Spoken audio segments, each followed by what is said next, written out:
quelques semaines du couronnement du roi Charles III, qui aura lieu le 6 mai prochain, Meghan Markle est de nouveau sur toutes les lèvres. Si dernièrement, les critiques s'étaient quelque peu calmées, laissant place à des questions pratiques sur sa venue ou non à Londres avec le prince Harry, pour cet événement historique, il semblerait que la calmie soit d'ores et déjà finie.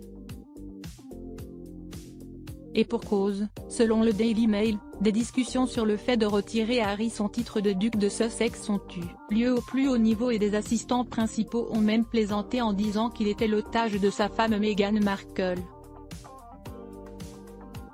Des dires issus d'un livre qui devrait égratigner encore plus la duchesse de Sussex. Cet ouvrage intitulé Our King, Charles III, qui sera publié le 13 avril et qui est signé de l'écrivain royal Robert Jobson, dévoile comment les initiés du palais feraient des blagues sur le fait qu'Harry serait une victime du syndrome de Stockholm tout en accusant Meghan des retombées avec la famille royale. Toujours d'après le journal britannique, certains hauts fonctionnaires qui estiment que Harry a tourné le dos à tout ce qu'il a connu, pensent que son épouse est la force motrice de tout ce qui s'est passé et veulent le voir rétrogradé au rang de Monsieur Tout le monde était appelé M. Mountbatten Windsor de Montecito, en Californie.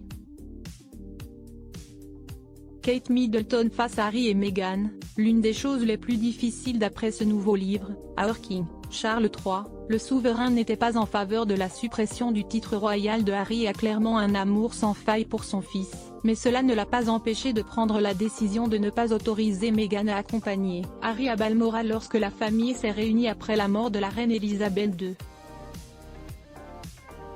Des sources royales, qui ont souligné comment Harry avait insisté pour que Meghan le rejoigne en Écosse, affirment que ces demandes n'ont pas été bien accueillies par la famille et ils ont tous été choqués par son comportement. Même Kate Middleton était désemparée de devoir les affronter et s'afficher avec eux lors des obsèques de feu la reine.